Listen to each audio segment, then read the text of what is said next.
Reason number two is simply it could be, and this has nothing to do with you folks, but it could simply be a change of priorities. Okay.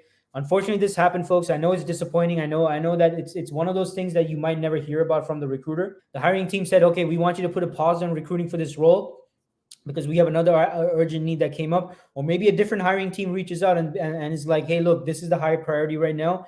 Forget about that other role, put that on a pause right now. We need to focus on this, and we need you to find people for this other role ASAP. So just like any other profession, folks, right? Unfortunately for recruiters, we do have to adapt oftentimes to changing priorities. It's not your fault as a candidate. Definitely, not the fault of the recruiter, because again, the recruiter is not the one determining which roles to recruit on, which ones not to recruit on. It's dependent on the urgency in relation to the role, the project, the circumstances, the situation, and all that stuff. And the reality is, it could simply be a change of priorities that has led to the recruiter no longer focusing on candidates who are applying for this job posting, and they can't individually respond because there's a huge volume of applicants, but they're simply shifting their focus to this other role that just came up. That's a much higher priority based on the needs of the hiring team versus what they were currently recruiting on. So reason number two is simply a change of priorities. Now, this has nothing to do with you, but what I suggest in this situation is do not give up, right? Just because the recruiter has a change of priorities right now and the role that you applied for is not a priority right now, does not mean that things cannot change as quickly as within the next 24 hours. Folks, as a recruiter, now my experience has been working on the staffing agency side of the equation. Like I have been in situations where I've been recruiting on one role, and my managers and the sales team and the hiring teams that we were working with were saying, this is a high priority right now, work on this ASAP.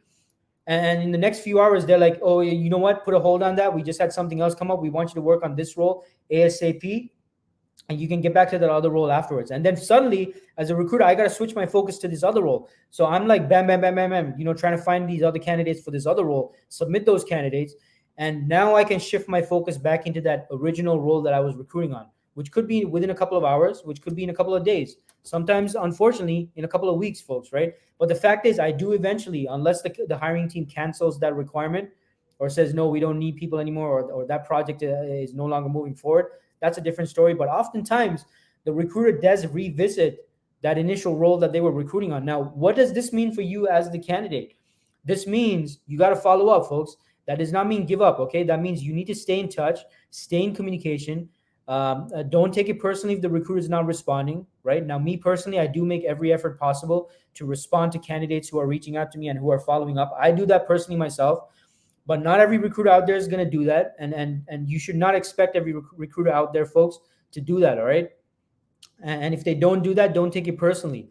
Like, you have to make sure you're the one that knows that you're the right fit for the job, right? Or you're the one that knows that you want to pursue this opportunity. So take the initiative, take the responsibility for following up with the recruiter. Stay in touch, communicate with them, follow up on a weekly basis. Let them know you're still there. Let them know you're still interested. Let them know you're still on the market. Stay in touch, stay in communication. And when the priorities change back to, hey, this role is now a priority again, they will get back to you, right? If you have stayed in touch and if you stayed on top of mind. So again, reason number two, folks, it has nothing to do with you. It's simply a change of priorities.